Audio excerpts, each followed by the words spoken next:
안녕하세요, 해나입니다. 오늘은 해나의 전시회 가는 길 15번째 에필로그입니다. 오늘은 4편의 전시를 준비했습니다. 뉴욕에서 왕성하게 활동하고 있는 켈리 비맨과 독일의 실력 있는 여성화가 사빈 모리츠의 아시아 첫 개인전, 그리고 한국에서 요즘 주목받고 있는 두 작가, 고경혜 작가님과 화야 작가의 전시를 소개하려고 합니다.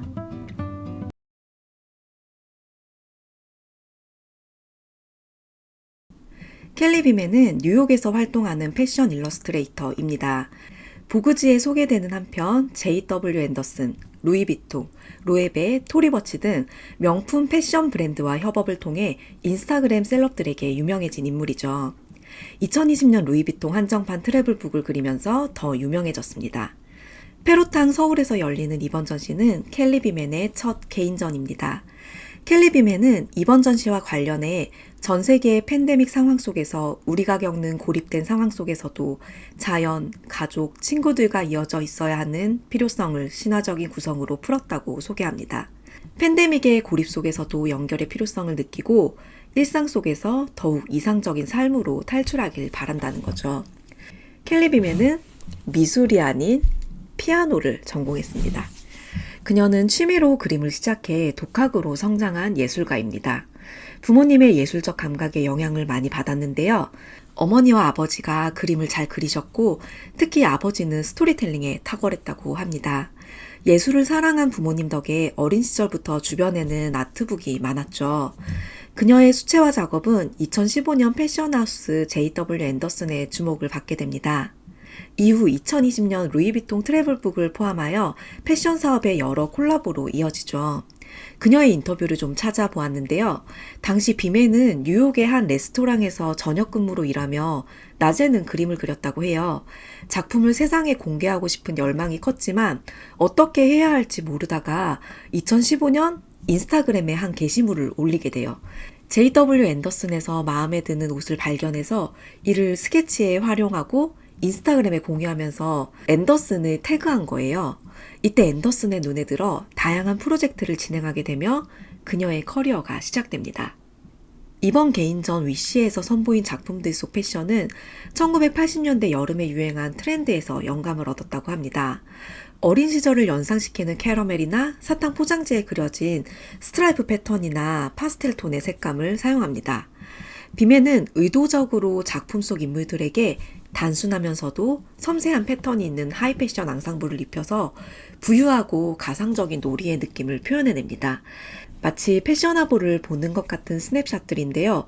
여인들은 이상적인 장면 속에서 자유롭고 당당한 눈빛들을 하고 있어요.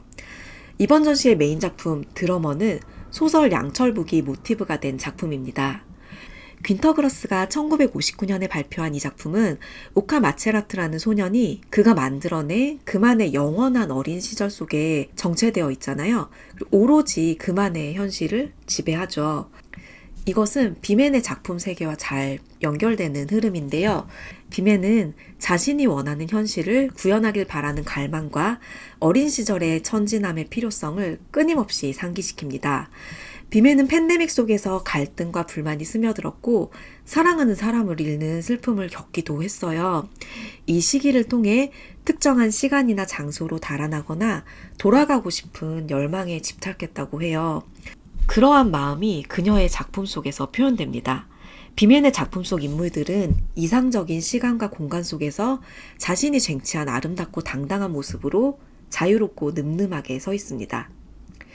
현실이 괴롭고 암담할 때 달려가 쉬고 싶은 이상적인 공간이 여러분의 마음 한구석엔 있을까요? 저는 켈리 비맨의 전시를 보며 저의 이상적인 시간과 공간을 상상해 보았습니다. 비맨의 그림은 군더더기 없고 단순하면서도 감각적인 것이 특징인데요. 전시를 통해 비맨이 만든 아름답고 이상적인 순간을 만나보시는 건 어떨까요? 전시는 4월 7일까지 페로탕 서울에서 진행됩니다. 이 전시에 대한 해나의 한 줄 요약은 우아하고 힙한 여인의 초상입니다.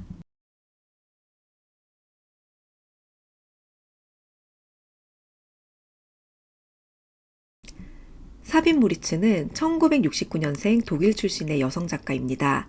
그의 남편이 그 유명한 게르하르트 리히터입니다. 그녀는 기억과 내면의 풍경을 추상화로 표현했습니다. 이번 전시에서는 2015년부터 2022년까지 제작한 구상과 추상회화, 애칭, 연작 등 50여 점이 전시됩니다. 동독의 로베다에서 보낸 유년기의 경험과 전쟁의 참상을 그린 구상회화를 통해 역사적이고 정치적인 풍경을 밀도 있게 연구하던 작가는 2015년부터 시작한 추상회화에서 정신적인 풍경을 다루었다고 해요. 그녀는 추상회화는 보편적이지 않은 인간의 영역과 감각적인 영역을 다루며 이는 정신적인 세계로 옮겨간다 라고 말했는데요. 유화물감을 쌓아올린 임파스트 기법 속에서 그녀의 의식 속에서 자유롭고 아름답게 흘러가는 내면의 풍경을 마주할 수 있습니다. 작품들이 정말 아름답고 깊어요.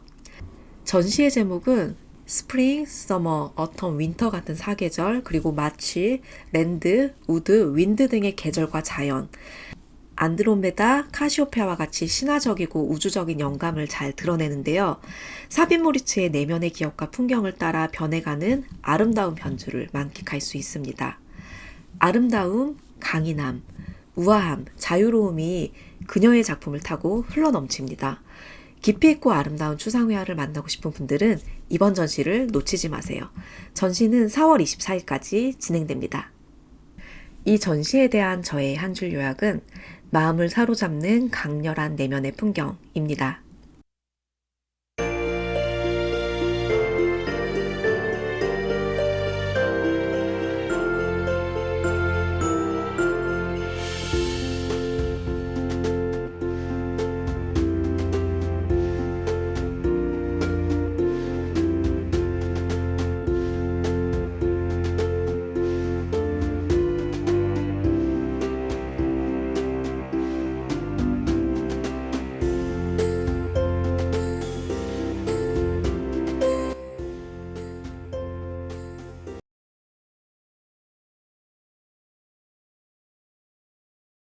세 번째 전시는 고경혜 작가의 봄이 오면입니다.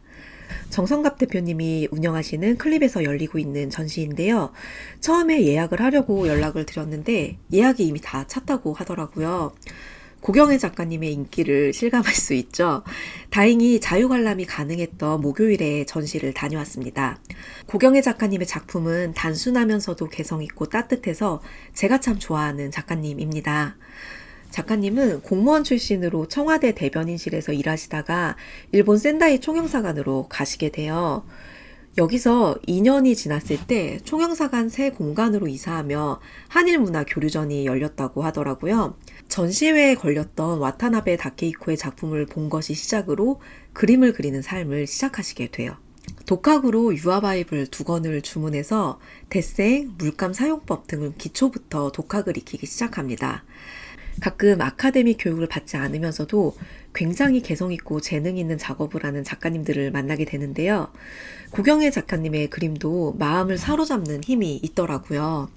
조금 특이한 점은 물감에 오일을 섞지 않고 그리시기 때문에 작업 시간이 조금 더 걸린대요. 그래서 색감이 조금 달라요. 작업 방식도 조금 특이하지만 내면에 가진 자신만의 고유한 이야기가 선명한 분이시겠구나 하는 생각이 많이 들었어요. 이번 전시를 보면서 집이라는 공간이 계속 생각나더라고요. 저는 집에 대해 특별한 애착을 가지고 있는데요. 집이 가진 따뜻함, 포근함, 안전함과 온기 이런 것들이 제 삶을 나아가게 하는 단단한 축이 되거든요. 그래서 집에 가자라는 말을 들으며 굉장히 마음이 따뜻해지고 위안이 됩니다. 작가님의 그림을 보면서 제가 집에 대해 가지고 있는 것과 비슷한 정서를 많이 느꼈어요. 작가님은 그림을 그리는 일에 대한 갈망이 굉장히 크시다고 해요. 결혼을 하고 아이를 낳은 후 우선순위가 바뀌면서 작업에 몰두할 수 있는 시간이 많이 줄어들었던 게 굉장히 힘드셨대요. 하지만 가정을 이루고 아이를 양육하는 시간이 작가님의 내면에 큰 위로와 안정감을 준 것 같았어요. 작가님은 숲속에 집을 짓고 자연을 마주하며 아이를 키우며 이곳에서의 생활과 자연을 그림으로 그리고 있습니다. 작가님이 그려낸 작품들이 정말 안정적이고 따뜻하고 좋거든요. 전시를 이렇게 많이 다니다 보면 자기의 고유한 취향이 걸러지고 그러다 보면은 컬렉팅에 대한 욕심이 조금씩 생겨요. 고경혜 작가님 그림이 너무 좋아서 제가 작품 가격을 물어봤는데요. 가격은 여기서 알려드릴 수 없고요. 그런데 이미 전시 중인 작품이 이미 다 팔렸더라고요. 그래서 이거 제가 마음에 드는 그림들 보면서 이거 팔렸구나 이러고 되게 아쉬워하면서 나왔는데, 작년부터 고경희 작가님 작품이 걸면은 바로바로 나간다고 해요. 실제로 작품들을 보시면은 그 이유를 아실 거예요. 굉장히 단순하면서도 따뜻한 작품이 정말 좋습니다. 봄이 오면 어떠한 상황에서도 나로 사는 꿋꿋한 이들을 위하여. 이번 전시의 카피인데요. 혼자 자신의 삶을 감당하며 그림에 대한 열정을 채워가던 한 작가가 따뜻한 가정을 이루고 숲속집에서 살며 아이를 키우며 찾은 삶의 따뜻한 빛깔을 만나온 과정. 그 속에서도 온전한 나로 살아가며 멋진 내면 풍경을 담아내는 아름다운 여정을 만나보실 수 있을 거예요. 이 전시에 대한 저의 한 줄 요약은 따뜻한 짐을 담은 포근한 내면 풍경입니다.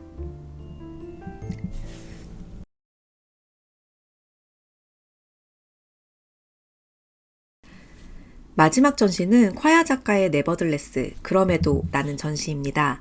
콰야 작가의 지난 전시를 제가 소개한 적이 있는데요. 이기리구 갤러리에서 태도에 관하여 라는 전시를 진행했습니다.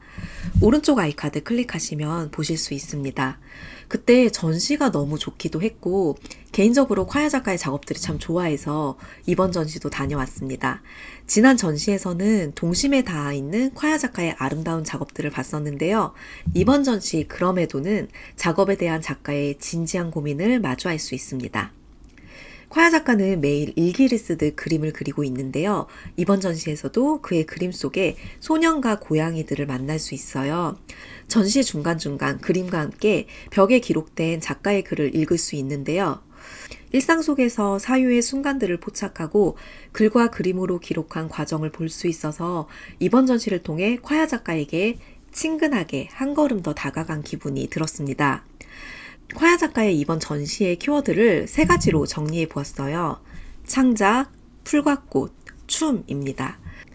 창작과 존재에 대한 고민을 하면서도 그럼에도 나아가고 있는 마음, 피고 지고를 반복하는 풀과 꽃을 바라보며 문득 용기를 얻게 되는 순간들, 혼자 추는 춤도 함께 추는 춤도 그 존재 자체로 아름답다는 긍정의 메시지를 담고 있습니다. 풀과 꽃은 정말이지 놀랍다. 희망이 없을 만큼 풀이 죽어 있다가 갑자기 대단한 생명력으로 살아나기도 하고 죽은 식물들 주변에 푸른 새싹이 돋아나기도 한다.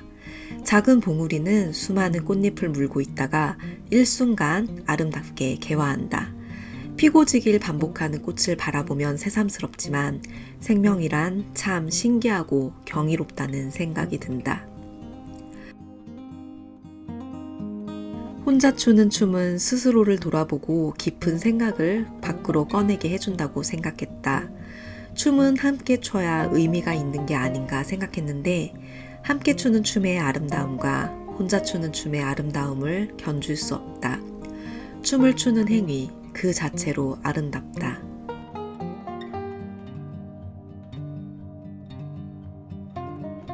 어쩌면 산업 쓰레기에 불과할 작업을 나는 왜 하고 있는지, 이 작업이 과연 내가 쓴 물감의 양보다 가치가 있는지, 그보다 앞서 나는 살아가는 것인지, 사라지는 것인지, 최근에는 스스로가 만든 동굴에 들어가 있는 시간이 길어졌다.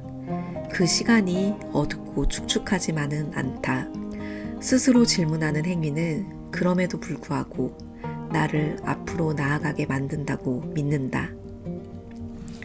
나의 작업이 과연 의미와 가치가 있을까를 고민하면서 바로 즉각적인 답을 얻지 못하지만 스스로 질문하는 행위는 그럼에도 불구하고 나를 앞으로 나아가게 만든다고 믿는 거죠. 콰야 작가는 90년대생으로 굉장히 젊은 작가예요. 요즘 시대는 웬일인지 진지함과 진정성은 힙하지 않은 것처럼 여겨지는 것 같다는 생각을 자주 하게 되는데요.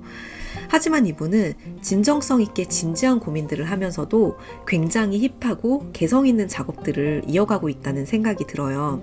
저는 이거를 되게 장점으로 생각하는 사람이라 그런지 이분의 작업이 더 깊은 곳으로 무르익을 때 어떤 시선으로 담아낼지 궁금해집니다. 콰야 작가도 이미 전시된 작품이 다 팔렸다고 해요. 제가 전시를 다니면서 그림 가격을 잘 물어보지는 않아요.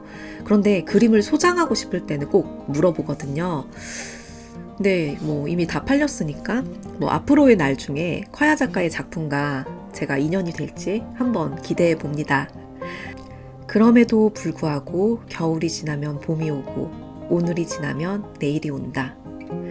이번 전시의 카피인데요. 그럼에도 불구하고 봄이 오고 내일이 오겠죠. 제가 나이를 그렇게 많이 먹은 건 아니지만 저는 지금의 제 나이를 정말 좋아하는데요. 20대보다 저는 30대 초반이 좋았고 30대 초반보다 30대 후반이 좋고 그랬어요. 왜냐면은 지금의 제 나이를 제가 어떻게 정의하고 싶냐면 포기할 것을 가볍게 내려놓을 수 있고 욕망할 것을 분명하게 갈망할 수 있는 나이, 이렇게 저는 생각을 해요. 그거는 제가 20대, 30대를 지나왔기 때문이고 많은 고민을 진지하게 하며 기대하고 그랬다가 좌절하고 실망하고 그런데 더 좋은 것을 발견하기도 하고 이런 과정을 성실하게 건너왔기 때문인 것 같아요. 지금은 조금 더 편안한 마음으로 볼 수 있는 과거의 고민들이 당시에는 답을 알 수도 없고 하늘이 무너진 것 같고 내일이 안 올 것 같고 해결되지도 않을 것만 같고 그랬었거든요. 그런 시간들을 다 통과해야 포기할 것과 욕망할 것, 지켜야 할 것과 버리고 가야 할 것이 선명해지는 것 같아요. 콰야 작가도 작가로서의 고충과 고민, 현실적인 장벽들이 참 많을 텐데 그 과정을 작업으로 잘 기록하고 있다는 생각이 들었어요. 제가 원래 콰야 작가의 작업을 좋아하기도 하지만 이번 전시도 참 좋았습니다. 꼭 가셔서 보세요. 그리고 애프터눈 갤러리를 저도 이번에 처음 가봤는데 공간이 너무 예뻐요. 이렇게 바닥에다 나무로 돼 있고 통창에 3층 구조인데 삼청동에 너무 예쁜 공간을 만들었더라고요. 굉장히 탐나는 작업실 공간이었습니다. 여기는 갤러리지만 굉장히 탐나는 공간이었습니다. 꼭 가셔서 보세요. 그럼에도 불구하고 겨울이 지나면 봄이 오고 오늘이 지나면 내일이 온다. 이번 전시는 5월 1일까지 너무나 아름다운 공간 애프터눈 갤러리에서 진행됩니다. 이 전시에 대한 저의 한 줄 요약은 그럼에도 불구하고 나아가는 힘입니다.